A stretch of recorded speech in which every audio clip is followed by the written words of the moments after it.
everyone! I'm giving you guys a quick update today to let you know that I have finally found a replacement for Goodreads. And not to say that I don't like Goodreads, but there's been a lot of issues that I've had with Goodreads over the years that it just have never changed. And it's essentially the same platform it was in like 2010 when it first came out, and I made my account on there.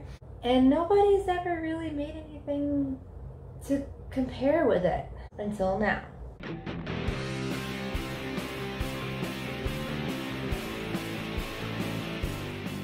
So there's something out there called the Storygraph. Actually, it's called the Storygraph Beta right now. I guess because it's still in its beta mode. I'm hoping it becomes a popular thing. That's why I'm trying to put it out here, because I think it's amazing. And I'm not going to be using Goodreads anymore after this year. I'm finishing up the year because that's where I have my yearly goals set. But as soon as I hit those yearly goals and switch to next year, I'm switching completely to Storygraph. I'm actually updating both of them right now, which is really dumb, but it's just an in-between period. So I don't really have any notes on this, like what I'm going to show you or whatever, but I kind of just want to like go over a few of the key things that I think are super cool about Storygraph that Goodreads just hasn't quite figured out. First and biggest thing is that when you first go to the Goodreads homepage, I don't know, this could just be me, I think it's a little messy. They kind of try to throw everything in there, especially all the community stuff, which is fine. I get it's trying to be a sort of social media, but it's got a lot of ads on the side. It's got a lot of just talking about people that I don't really even interact with, but it does have my currently reading on this side there. The difference between this and Storygraph is that Storygraph starts you like this.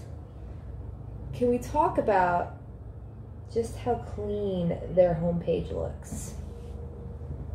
It has your currently reading just lined up there right at the top. The books will shift if you move your cursor over them. I'm in tablet mode, so I'm assuming they won't do it for me. But if you move your mouse over them, they're 3D. They will move with your cursor. I don't know if you can see the difference back to back. It's crazy. And then right under your current reads, it'll have a just for you section where it gives you suggestions based on what you already have. That's amazing, and something that Goodreads also does, but it's not right up there. And then it'll give you suggestions from your to-read pile, so what you might want to read next. And it has all sorts of other categories too, like what's new on Storygraph, what books do you own, a lot of things that are similar to Goodreads, but it's just so much cleaner and easier to find.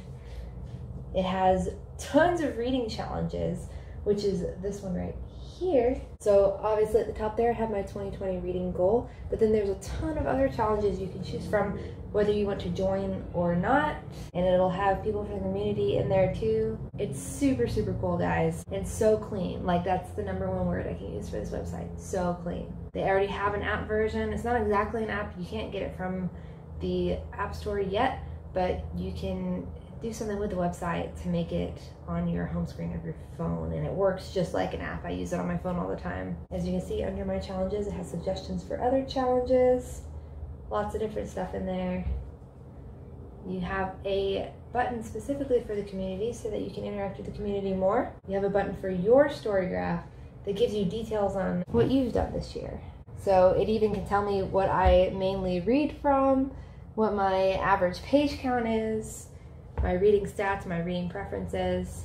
Current reads are on here, books I've read recently is on here. It gives me a list of my 5-star reads. There's just so many nicely laid out things here.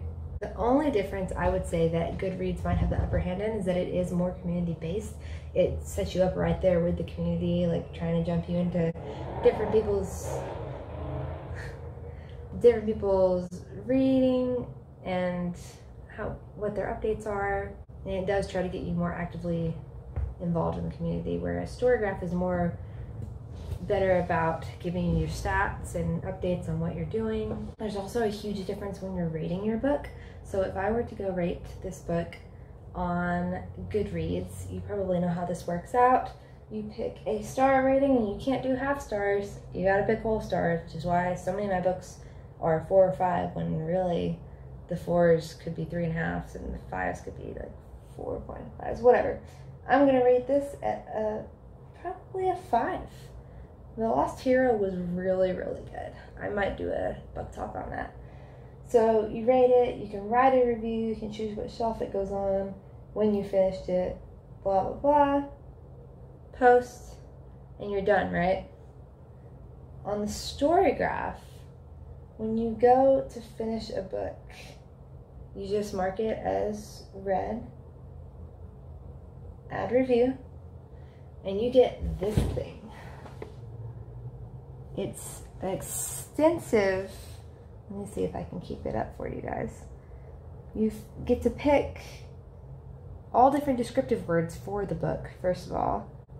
Then you get to pick whether there was strong character development, whether you would say the cast of characters is diverse, all these good questions about it, and then you get to give it a star rating, and you can put however points you want. I can give it a 4.75, and it'll let me give it a 4.75. And then at the bottom, of course, you can write your review, just like on Goodreads. I won't do all that right now, but I will go back and change it later. But it is the coolest reviewing process, and it gives people a way better idea of what the book is like, because it will put at the top, when you're looking at the book, what different people have rated it as, whether they've considered the cast diverse, whether they consider it an adventurous book or a mysterious book or anything like that. You know a lot about the book going in, and I just think it's so awesome.